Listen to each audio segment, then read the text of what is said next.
Welcome everyone, join us today as we delve into the life and legacy of Mitch Mitchell, the powerhouse drummer whose jazz-influenced style helped define one of the most groundbreaking bands in rock history, the Jimi Hendrix Experience.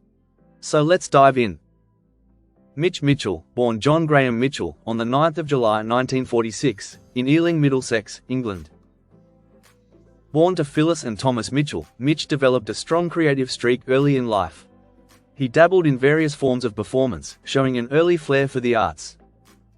As a teenager, he appeared in children's television, notably starring in the show Jennings and Derbyshire, which followed the adventures of two schoolboys at a British boarding school. Interestingly, the show also featured a very young Jeremy Clarkson, who would later become known for Top Gear. Mitch also held a lead role in the 1960 comedy film Bottoms Up, alongside Jimmy Edwards, and was even said to have tried his hand at tap dancing. His passion for drumming was sparked while working weekends at Jim Marshall's legendary drum shop during his school years. Entirely self-taught, Mitch absorbed everything he could about percussion and soon immersed himself in London's lively music scene. Like many young musicians of the 1960s, he built his skills by playing with a variety of local acts, both as a live and studio drummer.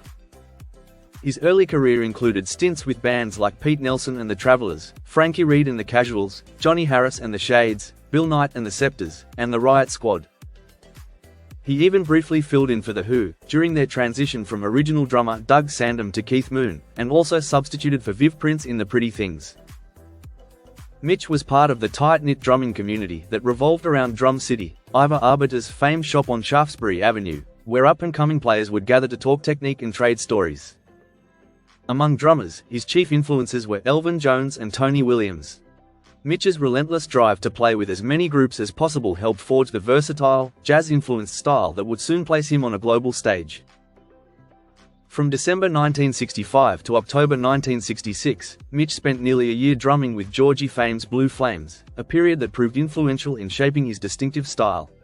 During this time, he contributed to the band's 1966 album Sweet Things, showcasing his evolving technique.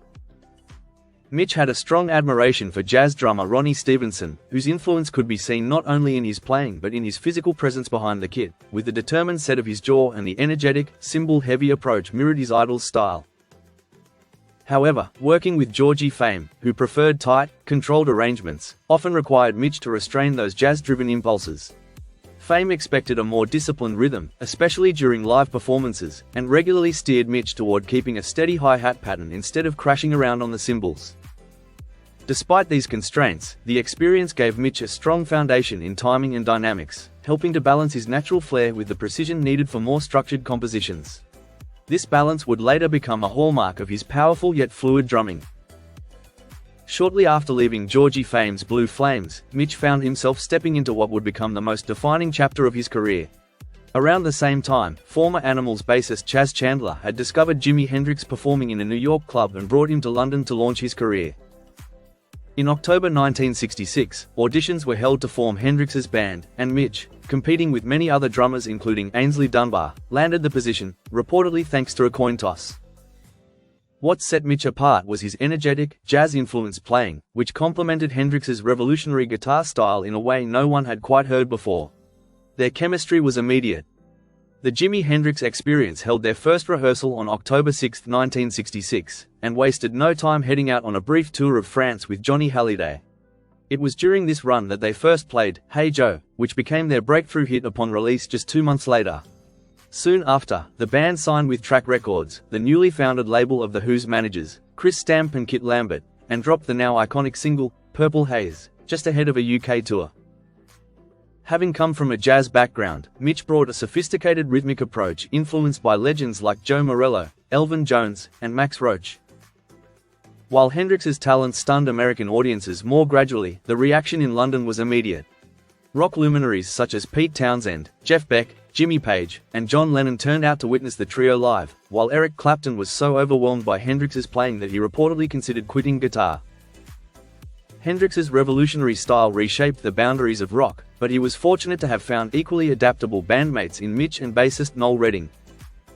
The group's debut album, Are You Experienced?, released in 1967, delivered a seismic shock to the music world. Tracks like Purple Haze and The Wind Cries Mary redefined rock music, and critics quickly recognized Mitch's drumming as transcending traditional percussion, adding a voice of its own to Hendrix's sonic experiments. Their performance at the Monterey Pop Festival in June 1967 marked the turning point, propelling them to international fame. The follow-up album, Axis, Bold as Love, showcased a band still evolving, blending rock with soul, R&B, and experimental psychedelia, most notably on If 6 Was 9.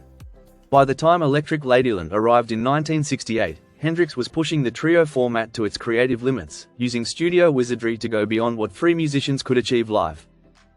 Yet Mitch continued to rise to the challenge, contributing to a sound that felt boundless. A US tour in spring 1969 would mark the final run of the original Experience lineup, with their last performance together in Denver that June. Mitch stayed by Hendrix's side at Woodstock 2 months later, performing in the temporary group Gypsy Sun and Rainbows. By this point, Mitch had not only earned the respect of his peers but was becoming widely regarded as one of the most innovative and versatile drummers of his generation. He had featured in a one-off supergroup called the Dirty Mac, assembled for the Rolling Stones TV special Rock and Roll Circus in 1968. The lineup featured John Lennon, Eric Clapton, Keith Richards on bass, and Yoko Ono. Around this time, while still working with Hendrix, Mitch was also branching out musically, joining Jack Bruce and friends in late 1969 through early 1970. The band, led by the former Cream bassist, included keyboardist Mike Mandel and jazz fusion guitarist Larry Coryell. Mitch even contributed to Miles Davis's early demo sessions for what would become Bitches Brew, though his playing didn't make the final album. He was also closely involved in the posthumous completion of Hendrix's recordings, assisting engineer Eddie Kramer in finalizing The Cry of Love and Rainbow Bridge. Following this, Mitch co-founded Ramatam with guitarist Mike Panera and April Lorden. The band served as an opening act for Emerson, Lake and Palmer at several shows. Interestingly, Mitch and Hendrix had both reportedly been considered for their drum and guitar slots before Carl Palmer officially took the position. Over the years, Mitch's collaborative spirit continued. He performed with artists like Terry Reid, Jack Bruce, and even stepped in for Cozy Powell during a performance with Jeff Beck. In one unusual instance, he drummed alongside John Halsey, known from the Rutles, Timebox, Pato, and Lou Reed, in the 1970s jam outfit Hinckley's Heroes. This was said to be the only time Mitch played alongside another drummer. However, the 1970s also marked a turning point, and not a positive one. Hendrix's manager had reclassified Mitch and Noel Redding as paid employees rather than equal partners, excluding them from long-term revenue and royalties generated by the Experience. The change left Mitch financially short-changed, leading him to sell a guitar gifted by Hendrix at Sotheby's for £180,000. He also sold a modest legal claim to future Hendrix royalties for approximately $200,000. In 1974, Mitch auditioned for Paul McCartney's band Wings, but lost out to Jeff Britton, ironically, once again, reportedly due to a coin toss. Throughout the late 1970s, 80s, and 90s, Mitch entered a semi-retired phase, living primarily in Europe but occasionally performing and recording. In 1986, he collaborated with jazz musician Greg Parker, contributed session work to Junior Brown's music, and later joined Gypsy Sun Experience in 1999 with Billy Cox and Gary Sirkin. Mitch also featured on an obscure 1999 album, Midnight Daydream, by guitarist Bruce Cameron, alongside Buddy Miles, Jack Bruce, and Billy Cox. On a personal note, Mitch was in a relationship with crowned Hanwell Carnival queen, Carolyn Kinsey, from 1963 to 1967, during which time they were engaged. Carolyn later recounted their time together in her recent memoir, The Carnival Queen and the Rock Star. Mitch went on to marry Dee, and the couple had a daughter named Aisha, who was born just 18 days before Jimi Hendrix's untimely death. Jimi was named her godfather. Aisha later had a daughter of her own, Sophia. In 2008, Mitch spent his final days honoring the legacy of Jimi Hendrix on the Experience Hendrix Tour, a tribute event that spanned 18 cities across the United States, concluding in Portland, Oregon. He was joined by a stellar lineup that included Billy Cox, Buddy Guy, Robbie Krieger, Kenny Wayne Shepherd, Hubert Sumlin, Eric Gales, Johnny Lang, and others, all celebrating Hendrix's enduring influence. Tragically, on November 12, 2008, just days after the tour wrapped, Mitch passed away in his sleep, at the Benson Hotel in Portland. He died of natural causes, though his health had been deteriorating for some time.